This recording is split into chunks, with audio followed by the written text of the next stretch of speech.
Degree degree तो बहाना है, असलियत में मनीष और अरविंद की करप्शन की डिग्री को छिपाना है। और मित्रों, आज जो मैं बात कहूंगा इसमें एक भी शब्द भारतीय जनता पार्टी या हमारे नेताओं का नहीं होगा। मैं शुद्ध रूप से आज आपको एक एक शब्द, एक एक वाक्य दिल्ली के कोर्ट का कोट कर कर बताऊंगा। और मान दीजिए इसको कि ये ऑब्जर्वेशन नहीं है, ऑब्जर्वेशन की श्रेणी में नहीं है, ये कोर्ट के फाइंडिंग्स है। और आज जिस प्रकार से ये दिल्ली कोर्ट के फाइंडिंग्स आए हैं, कौन करप्शन की डिग्री के साथ बैठा है और कौन अपने आप को कट्टर ईमानदारी का डिग्री और सर्टिफिकेट थमा रहा है, ये खुलकर सारी बातें सामने आ जाएगी। मैं आपको पहले सुनाना चाहता हूं कि कोर्ट ने जब फिर से एक बार मनीष सिसोदिया अक्यूज नंबर 1 शराब घोटाले में उसे राहत देने से इनकार किया, उनकी बेल को रिजेक्ट किया, तो किस प्रकार से और किस आधार पे उस बेल को रिजेक्ट किया गया। क्योंकि कई बार इनके कई प्रवक्ता आते हैं आम आदमी पार्टी के और कहते हैं चुनौतीपूर्ण तरीके से कि क्या मनीष के यहां से झुंझुना भी मिला, मनीष के यहां से झुंझुना भी मिला। आज मैं आपको बताना चाहता हूं कि झुंझुना नहीं 100 करोड़ मिला, और भारतीय जनता पार्टी को नहीं, कोर्ट को मिला। पैरा 44 पढ़कर सुना रहा हूं, ये पैरा 44 पेज 29 और page 30। Thus it is clear from the above discussion, ये कोर्ट कह रहा है, that the applicant Manish Sisodia had played the most important and vital role in the above criminal conspiracy, and he had been deeply involved in the formulation as well as the implementation of the said policy to ensure achievement of objectives of the said conspiracy. The payment of advance kickbacks of rupees 90 to 100 crores was meant for him, इसको underline कीजिए, and other colleagues in the GNCTD, and rupees 20 to 30 crores out of the above are found to have been routed through the co-accused Vijay Nair, Abhishek Bonapalli and approver Dinesh Arora, and in turn certain provisions of the excise policy were permitted to be tweaked and manipulated by the applicant Manish Sisodia to protect and preserve the interests of the liquor lobby and to ensure repayment of the kickbacks to the said lobby. इसका अर्थ क्या है? इसका अर्थ यह है कि मनीष सिसोदिया के घर में केवल झुंझुना नहीं है, मनीष सिसोदिया और कंपनी को 100 करोड़ की घूस मिली है। यह आज सत्यापित, स्थापित, स्पष्ट हो चुका है कोर्ट के माध्यम से, कोर्ट की फाइंडिंग है। तो आज जो आकर चुनौतीपूर्ण तरीके से कहते हैं घर में मिला, गांव में मिला, लॉकर में मिला, मिला है। दूसरी बात, इसी श्रेणी में, इसी पंक्ति में आगे श्रृंखला में कोर्ट कहता है, Thus, as per the allegations made by the prosecution and the evidence collected in support thereof, so far the applicant Manish Sisodia can prima facie be held to be the architect of the said criminal conspiracy. Court कह रहा है कि प्रथम दृष्टया जो सबूत प्रस्तुत किए गए हैं उनकी समीक्षा करते हुए आज ये कहा जा सकता है कि मनीष सिसोदिया कट्टर ईमानदार नहीं बल्कि इस भ्रष्टाचार नीति के मुख्य आर्किटेक्ट है, कर्ता धर्ता है, प्लानर है, एग्जीक्यूटर है। और ये कहते कट्टर ईमानदार है, ये करप्शन की डिग्री खुली है। और केवल ये नहीं, आगे और भी है।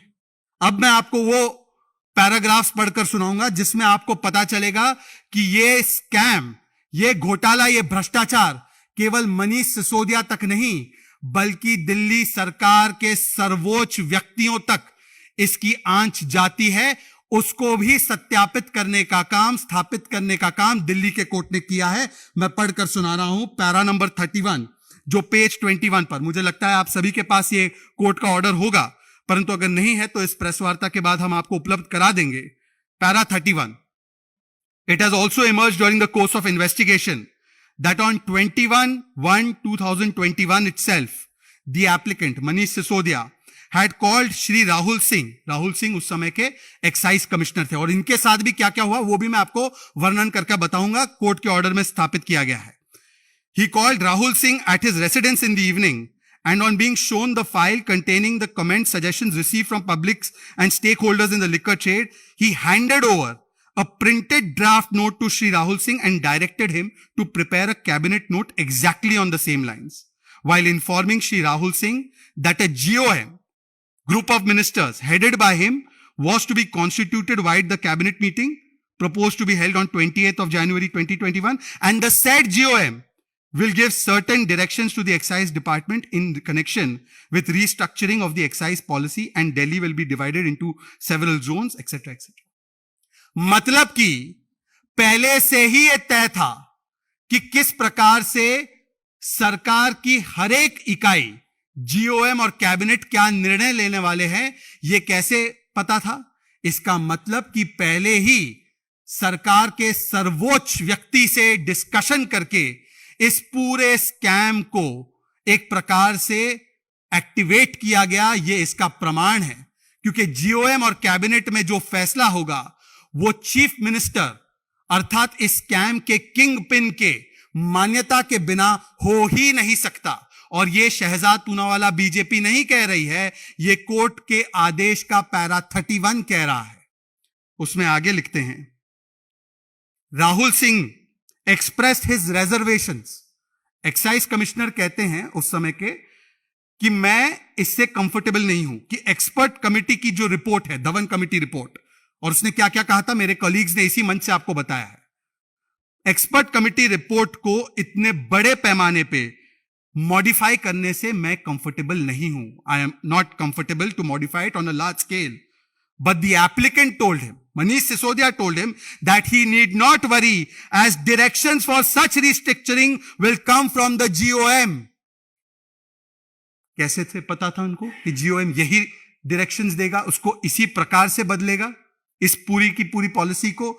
और Dhawan committee report, expert committee report के एकदम उलट जाकर आप इस प्रकार की पॉलिसी करेंगे, GOM इसको जो है मुहर लगा देगा, कैबिनेट मुहर लगा देगा। यह कैसे उनको पता था एडवांस में? भविष्यवक्ता तो नहीं है मनीष सिसोदिया। इसका मतलब यह सेटिंग और प्लानिंग अरविंद केजरीवाल के लेवल पे ही हो रही थी, उन्हीं से क्लियर करके किया गया था। यह नेचुरल इंसिनुएशन नहीं, इंप्लीकेशन है जो कहा गया है उसका।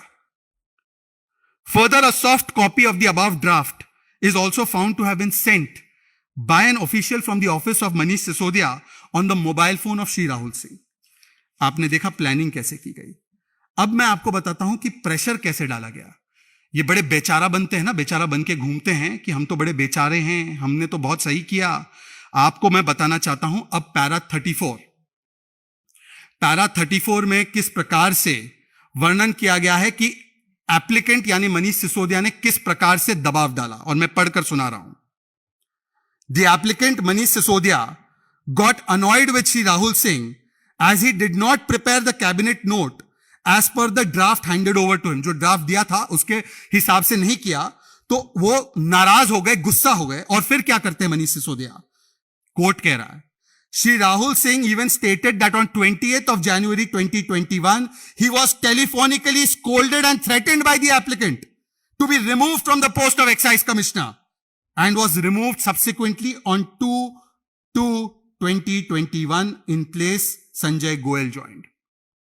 मतलब कि क्योंकि राहुल सिंह ने कहा कि मैं इस प्रकार से लार्ज स्केल चेंजेस मॉडिफिकेशन नहीं कर सकता हूं इस पॉलिसी में, मैं इसमें अपने रिजर्वेशन व्यक्त करता हूं, और जो उन्होंने जो नोट उनको दिया गया था कि यही नोट आपको लाना है, वो उस प्रकार से नहीं किया गया, तो एप्लीकेंट मनीष सिसोदिया उनको धमकी देते हैं, ट्रांसफर करने की बात करते हैं, और वो ट्रांसफर किया जाता है। क्या यह बिना सरकार के सर्वोच्च मुखिया के एसेंट के बिना हो सकता है? हां या ना?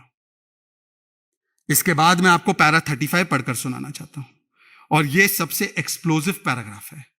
यह एक्सप्लोजिव पैराग्राफ आप देख सकते हैं, इसमें लिखा गया है पैरा 35 में कि said note contained expert committee recommendations and comments from stakeholders but as per the instructions of the applicant, मतलब मनीष सिसोदिया के इंस्ट्रक्शंस के आधार पर opinions given by legal experts were not incorporated in or forwarded with the said report And this note was put up before the cabinet on 5/2/2021 with a preconceived notion to bring about changes in retail and wholesale model of the excise policy in total variance to the model suggested by the expert Dhawan committee. आपको याद होगा expert committee जो थी Dhawan committee, उसने ये suggest किया था कि होलसेल गवर्नमेंट के पास रहना चाहिए, प्राइवेट के पास नहीं जाना चाहिए. उन्होंने 2.5% से 12% कमीशन बढ़ाने की बात नहीं की थी. उन्होंने जो स्ट्रक्चर प्रपोज किया था उससे कंप्लीटली उलट स्ट्रक्चर, लीगल ओपिनियंस को दरकिनार करके, राहुल सिंह को डांट फटकार लगा के नए एक्साइज कमिश्नर को लाकर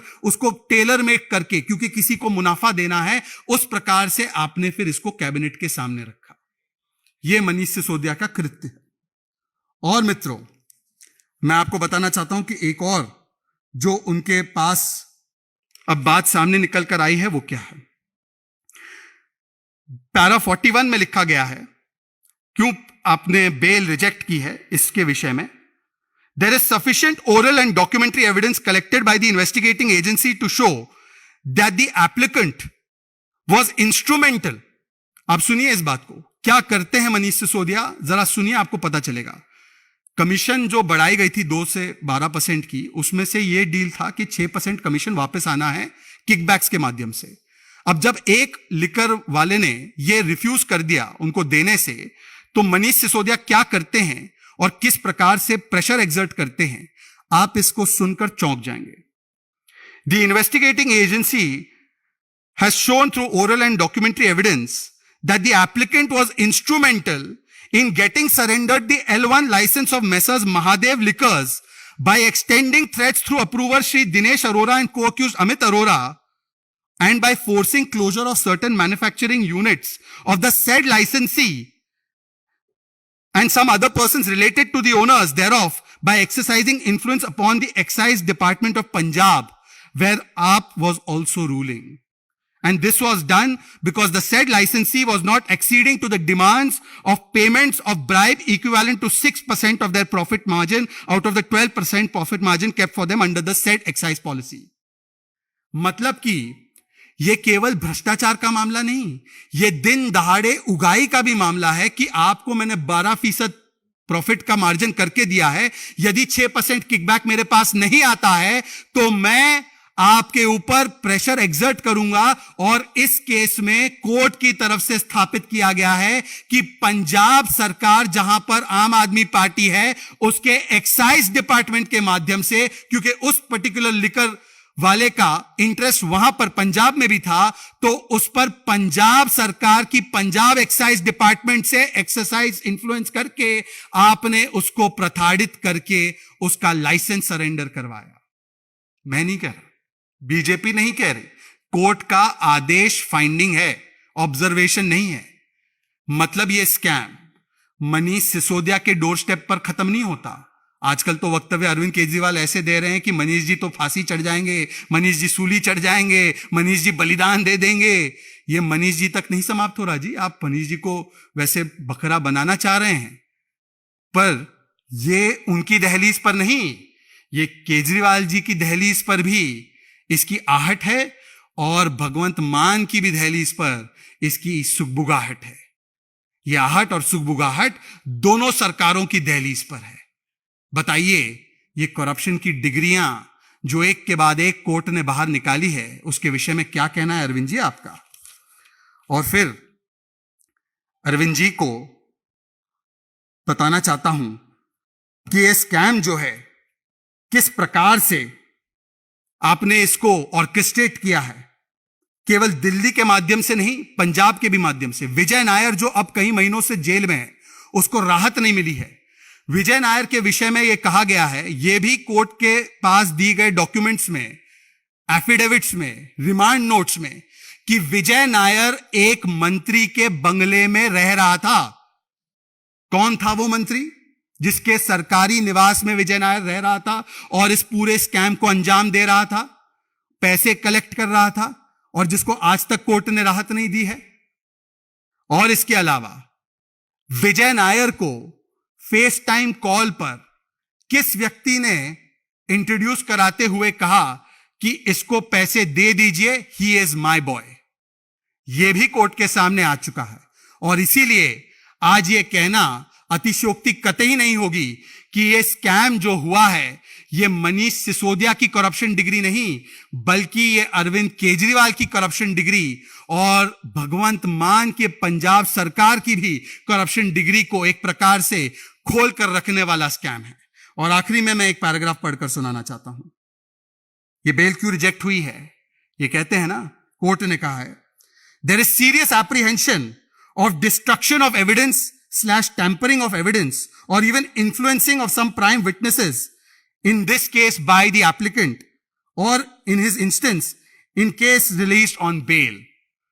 मतलब कि अगर इस व्यक्ति को मैंने बेल पर छोड़ दिया तो ये व्यक्ति स्वयं या ये व्यक्ति का कोई साथी जाकर प्राइम विटनेस को इन्फ्लुएंस करेगा, थ्रेटन करेगा, सैबोटाज करेगा, इसीलिए इनके बेल की रिक्वेस्ट को खारिज किया जाता है, ये कोर्ट ने कहा है। इसका मतलब कि आज मनीष सिसोदिया किस प्रकार से और दिल्ली की सरकार किस प्रकार से इस पूरी जांच को सैबोटाज करने में लगी हुई है, इसका एक और प्रमाण सामने आ चुका है। और इससे पहले भी आपको याद होगा, आपके चैनल्स ने एक स्टोरी प्ले की थी कि किस प्रकार से मनीष सिसोदिया मंत्री रहते हुए उन्होंने अपने ही शराब घोटाले की फाइल्स मंगवाई थी। क्या कोई मंत्री जिसके ऊपर जांच चल रही है, उस समय इस्तीफा नहीं लिया गया था उनका, क्या वो इसी शराब घोटाले की फाइल्स को मंगवाए तो क्या ये सीधा सीधा सैबोटाज और इन्फ्लुएंस करने का अटेम्प्ट नहीं था? सत्येंद्र जैन जिनको तो अब 9 महीने से बेल नहीं मिली है और कई महीनों तक वो मंत्री रहे, जेल के भीतर मालिश करवाते रहे, क्या उनको मंत्री इसीलिए रखा गया था ताकि वो जेल में रहते हुए अपने केस में, हवाला घोटाले में इन्फ्लुएंस करते रहे, वसूली करते रहे और जो जांच है उसको प्रभावित करते रहे? ये इसका प्रूफ आज सामने आ चुका है। हमने यह भी देखा है कि डिजिटल एविडेंस को डिस्ट्रॉय करने के लिए किस प्रकार से 140 फोन को डिस्ट्रॉय किया गया है। आज कोर्ट ने 3 चीजों की पुष्टि कर दी है। एक, कि मनीष सिसोदिया के घर से झुंझुना नहीं, मनीष सिसोदिया के लेन देन से 100 करोड़ रुपए पहले मिल चुके हैं, अभी तक मिल चुके हैं करप्शन के। इसका मतलब यह नहीं कि 100 करोड़ का स्कैम है, वरना ये आम आदमी पार्टी वाले आएंगे 10 मिनट बाद और बोलेंगे अब तो ये 100 करोड़ का स्कैम हो गया। ये प्रामा फेसाई मिला है, इतनी घूस मिली है, सत्यापित हो गया, स्थापित हो गया।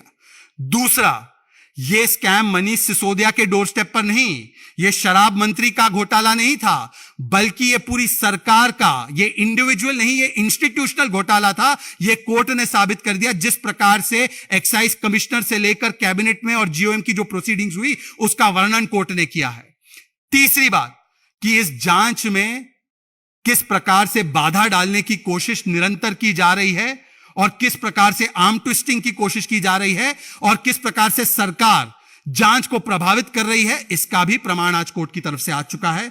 मित्रों, आज अनिवार्य है कि अगली प्रेस कॉन्फ्रेंस मनीष सिसोदिया के जो साथी संजय सिंह, राघव चड्डा, आतिशी, अरविंद केजरीवाल करें तो कृपया करके अपने इन करप्शन की डिग्रियों को साथ में लेकर बैठें और उसके बारे में वर्णन करें।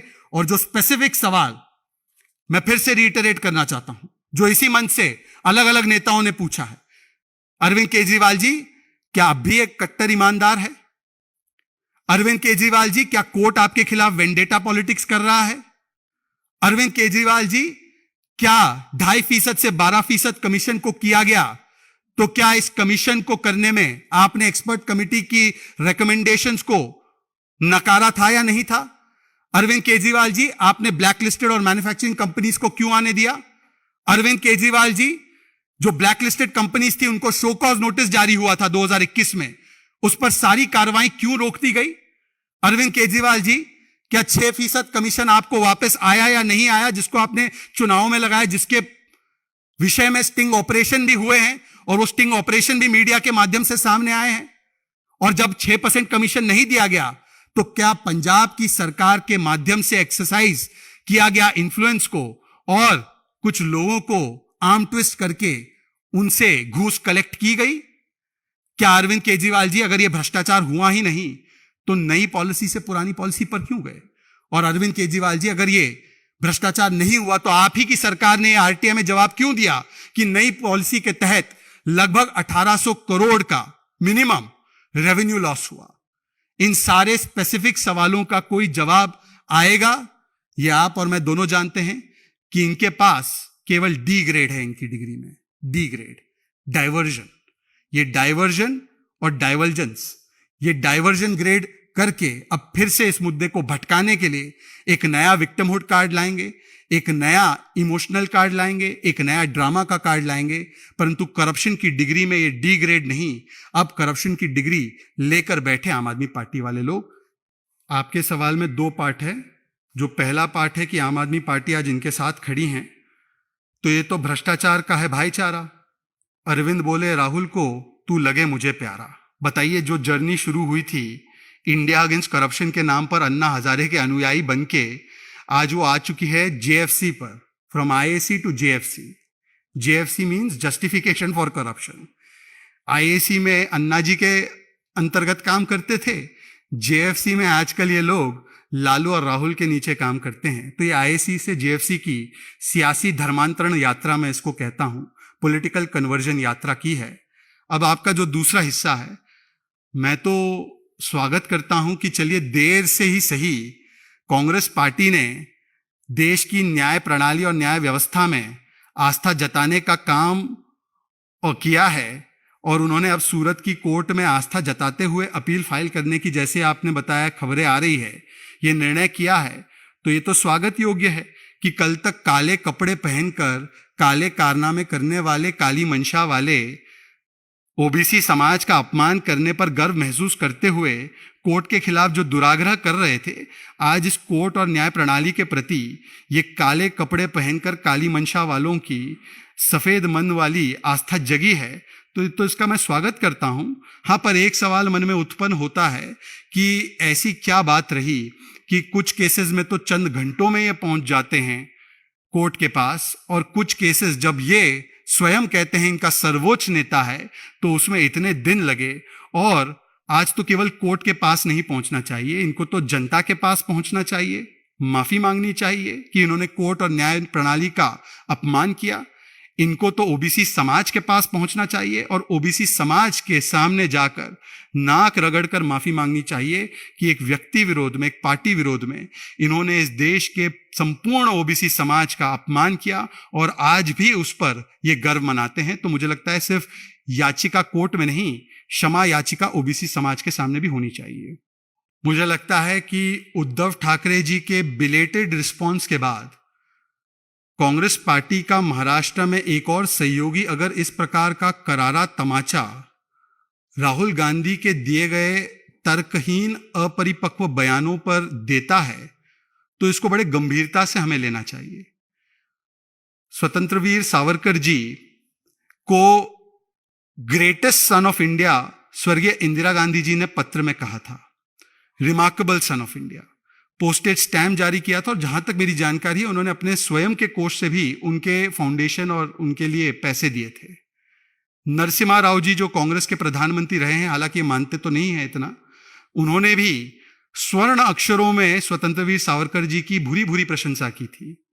महाराष्ट्र के सबसे बड़े नेताओं में से एक हमारे यशवंतराव चव्हाण जी ने भी बहुत सुंदर अक्षरों में स्वतंत्रवीर सावरकर जी, यहां तक कि वामपंथी विचारधारा रखने वाले लोगों ने भी वीर सावरकर जी के विषय में भूरी भूरी प्रशंसा करने का काम किया था। कांग्रेस में, क्योंकि मैं खुद महाराष्ट्र से आता हूं, हमारी टेक्स्ट बुक में, एसएससी की जो टेक्स्ट बुक में सावरकर जी को केवल सावरकर नहीं कहा जाता, वीर सावरकर कहा जाता है। ये वीर का जो ऑनरिफिक है, ये महाराष्ट्र स्टेट बोर्ड ने जब कांग्रेस की सरकार थी उन्होंने लगाया।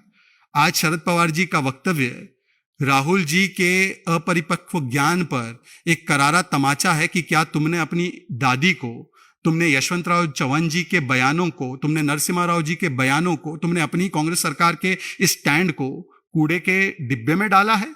तो मुझे लगता है कि अब इसी से ज्ञान प्राप्त करके सावरकर जी के विषय में जो अपमानजनक टिप्पणियां की है उसके लिए राहुल गांधी को भी और पूरी कांग्रेस पार्टी को तो माफी मांगनी ही चाहिए। पर मेरा सवाल उद्धव जी से है। उद्धव जी ने एक बार स्टैंड लिया था कि यदि सावरकर जी पर कोई भी इस प्रकार की टिप्पणी करता है तो वो उनके साथ क्या हश्र करेंगे। वो वीडियो वायरल है, उन्होंने बड़ा आक्रामक बयान दिया था। उद्धव जी, ऐसी क्या मजबूरी है कि जो एक समय पर हिंदुत्व का शेर था वो आज वोट बैंक की भीगी बिल्ली बन चुका है। देखिए, बिहार के अलग अलग हिस्सों से जो आपके माध्यम से खबरें आ रही हैं हिंसा की, मुझे लगता है सबसे पहले तो ये बहुत ही चिंताजनक है। हम सभी लोगों से अपील करते हैं कि इसमें शांति बनाए रखें, शांति और अमन बनाए रखना चाहिए। परंतु जो तस्वीरें और जो खबरें सामने आ रही है वो जंगल राज की वापसी का भी प्रमाण है, और किस प्रकार से आदरणीय नीतीश कुमार जी इस प्रकार से आज असक्षम हो गए हैं और तुष्टीकरण की राजनीति में इस प्रकार से उनकी सरकार असक्षम हो गई है कि ऐसी सुनियोजित ढंग से की गई हिंसा को रोक नहीं पा रहे हैं, उनके नाक के नीचे हो रही है। और ऐसी घटना होने के बाद इस पर कठोरतम कार्रवाई करने के बदले आज उन पर ऐसा दबाव है कि वो आके ऐसे तत्वों का बचाव भी कर रहे हैं। मैं तो कहूंगा कि यह दुर्भाग्यपूर्ण है कि जब जब आरजेडी आती है, जंगल राज और दंगा राज साथ में लेकर आती है। बंगाल में टीएमसी, तानाशाही माइंडसेट एंड कल्चर की सरकार है।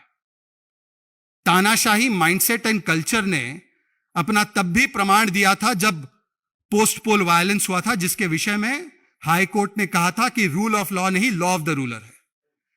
यह टीएमसी मानसिकता, तानाशाही माइंडसेट एंड कल्चर की मानसिकता ने तब भी प्रमाण दिया था जब 100 से अधिक राष्ट्रवादी विचारधारा रखने वाले कार्यकर्ताओं को निर्मम तरीके से मार दिया गया था, क्योंकि वो एक राष्ट्रवादी विचारधारा रखते हैं। यह टीएमसी मानसिकता ने तब भी अपना परिचय दिया था जब जय श्री राम बोलते हैं तो कुछ लोगों को गिरफ्तार कर दिया जाता है। यह टीएमसी मानसिकता ने तब भी अपना परिचय दिया था जब एक प्रोफेसर महज एक कार्टून लगाते हैं अपने फेसबुक पर तो उनको 10-10 साल तक कोर्ट के केस झेलना पड़ता है। यह टीएमसी की मानसिकता तब भी देखनी पड़ी जब पंचायती चुनाव होते हैं और एक भी चुनाव बिना हिंसा के नहीं हो पाता। यह टीएमसी अर्थात तुष्टीकरण वाली मानसिकता एंड कल्चर, तानाशाही वाली मानसिकता एंड कल्चर का यह सीधा सीधा प्रमाण एक बार फिर से दिखाई दे रहा है। हम घोर निंदा करते हैं इस प्रकार के इंस्टीट्यूशनलाइजेशन ऑफ पॉलिटिकल वायलेंस की। एक समय था कि पॉलिटिकल वायलेंस कुछ इंस्टीट्यूशंस करते थे, आज समय है Mamata Banerjee has transmutated into a worst and more virulent form of the left government. हमने 34 वर्ष लेफ्ट गवर्नमेंट का तो हिंसात्मक, क्रूर, आयन रेड हैंड तो देखा ही था, पर जिसकी विपक्ष में ममता बनर्जी आई थी, आज उसी violence of politics and political violence का सबसे क्रूर चेहरा यह टीएमसी सरकार बन चुकी है। और इंस्टीट्यूशनलाइजेशन ऑफ पॉलिटिकल वायलेंस का एक अगर प्रमाण देखना है तो वो आज फिर से सामने निकल कर आया है। मुझे उम्मीद है कि इस मामले में, स्पेसिफिक मामले में, वहां की सरकार अब कुछ घंटों बाद आकर यह ना कह दे कि यह सुसाइड का मामला था, या कह दे कि यह झगड़े का मामला था, या ऐसा कोई स्टैंड ले ले जिससे कि जो मृतक है, मृत्यु जिसकी हुई है, उसी पर वो दोष डाल दे। ऐसा भी हमने कई सैकड़ों केसेस में देखा है कि प्री प्लान तरीके से, प्री कंसीव्ड माइंडसेट के साथ जो व्यक्ति जिसके साथ कुछ व्यथित होता है उसी पर दोष डालने का काम भी ये टीएमसी सरकार करती है।